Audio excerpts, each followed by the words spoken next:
Noël 1994, pour la première fois, je voyais le film Maman j'ai raté l'avion. Et sur ce film, eh bien, il y avait deux trucs qui font partie de mes passions maintenant, mais c'était déjà le cas à l'époque.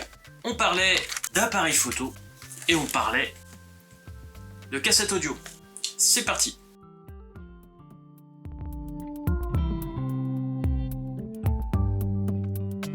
Bonjour, vous êtes bien dans un nouvel épisode de Tech Antique. Tech Antique où l'on parle de technologie antique et atypique. Et donc, Noël 1994, pour la première fois, je voyais le film Maman j'ai raté l'avion, plus exactement Home Alone 2, Lost in New York en anglais. Je l'avais vu à l'époque en français, je l'ai vu la première fois en anglais que lorsque je vivais en Écosse en 2007. Et je dois dire que, même si j'ai passé un peu de temps sans le regarder, c'était un film où je connaissais quasiment par cœur tous les dialogues à l'époque. Et c'était peut-être pour une raison, notamment le fait que ce film m'a plu parce qu'il a deux éléments dedans, notamment s'amuser à être créatif avec les gadgets, ici pour essayer de se battre contre les méchants, les deux voleurs. Et donc Kevin a à sa disposition, plus du Polaroid dont je vais vous parler d'ici peu de temps, un Talkboy. Et le Talkboy que voici. Ici Peter McAllister, le père. Je voudrais réserver une chambre avec un lit géant, une télé et un de ces petits réfrigérateurs qu'il faut ouvrir avec une clé. Le Plaza, service des réservations, je vous écoute.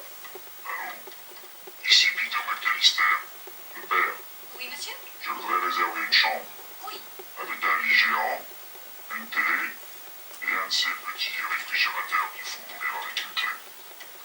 Le Talkboy, eh bien, on est ni plus ni moins qu'un dictaphone et ça va peut-être en étonner plus d'un, ce Talkboy a été conçu spécifiquement pour le film.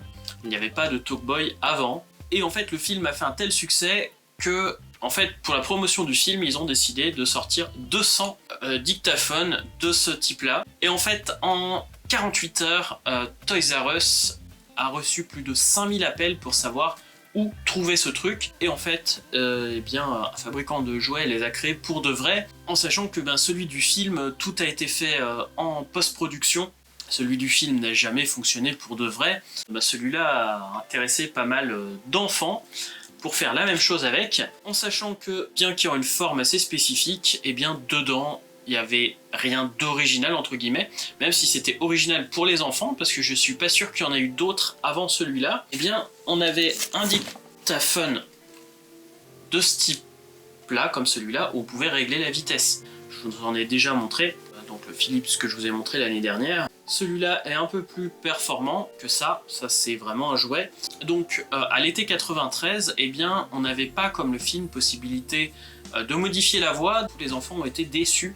Il y en a eu une version qui est sortie ensuite, comme celle-là, avec un interrupteur supplémentaire qui pouvait faire comme le film, de modifier la voix. Alors, comment modifier la voix? Eh bien, tout simplement en ralentissant la vitesse de défilement. Par exemple, si j'enregistre « Bonjour, j'ai une voix assez aiguë, même si je suis un adulte ».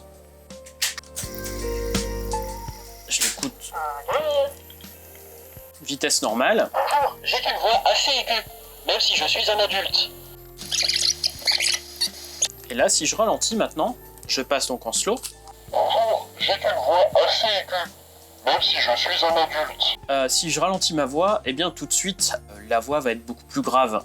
Donc c'est comme ça que Kevin se fait passer par son père. C'est comme ça qu'il va payer l'hôtel et qui va faire quelques petits trucs comme ça. Card, you got it. Ici, eh bien, sur le Talkboy, donc il y a un pseudo micro déporté. On le déporte pas de beaucoup. Bien sûr, rien à voir avec du matériel pro, comme ce que je peux vous montrer à l'instant.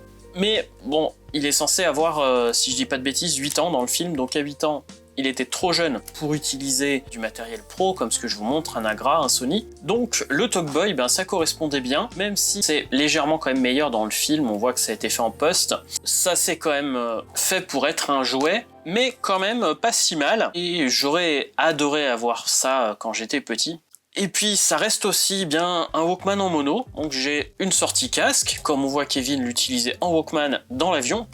Et puis c'est un truc qui utilise 4 piles. D'ailleurs, il y a de nouveau un jeu ici d'acteurs dans l'avion où notre pauvre Kevin il se retrouve sans pile au départ et c'est pour ça qu'il rate son avion parce que ce genre de truc à l'époque, notamment les Walkman, ça avait tendance à nous bouffer toutes les piles et à coûter une fortune à nos parents. Et donc là on voit vraiment ce jeu-là dans le film puisque c'est vraiment ce qui se passait à l'époque.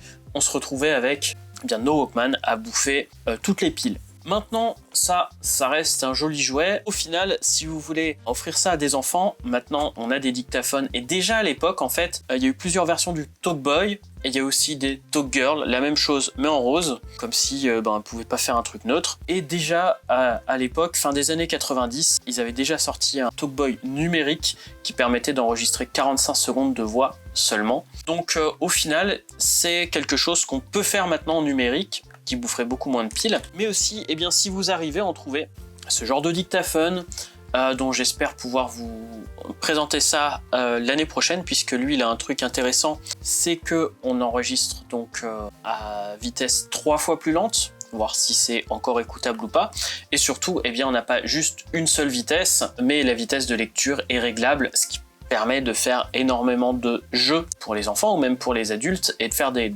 créations musicales, des créations artistiques, rien qu'en jouant avec la vitesse de défilement, même si moi quand j'ai commencé à faire ça, j'ai commencé à le faire directement avec le magnétophone de Windows, que je vous présenterai peut-être un de ces jours. Donc ce Talkboy permettait ça dès le moment où le film a été tourné en 1990, même si c'est un souhait du réalisateur d'avoir un jouet comme ça, ce jouet n'existait pas, il a été créé pour le film. Et franchement, je peux comprendre que le réalisateur ait eu envie de se retrouver un peu avec cette âme d'enfant à jouer avec ce genre de truc, parce que je trouve que c'est vraiment super sympa pour un enfant, voire pour un adulte, pour faire des créations artistiques, d'avoir quelque chose où on peut comme ça modifier la vitesse de bande, et je trouve ça vraiment super sympa. J'aurais adoré avoir ça en étant enfant, en sachant que je suis pas sûr qu'il a été vendu en France. C'était aux États-Unis, là où ça fait le plus de succès, qu'il a été vendu. Donc on l'a trouvé entre 1993 et 1996, celui-là. Donc ça c'est la deuxième version où vous pouvez vraiment jouer avec la vitesse. En fait on n'a que deux vitesses, slow et normal. Et une version numérique est sortie après. Il y en a eu plusieurs autres Talkboy jusqu'en 2000. Et puis en 2000, cette série de jouets s'est arrêtée. Ce qui est dommage puisque le Talkboy est à mon goût, un magnifique jouet pour enfants, voire pour adultes qui ont gardé une âme d'enfant. Sur ce, je vous souhaite un joyeux Noël, soyez authentiques et atypiques et à très bientôt.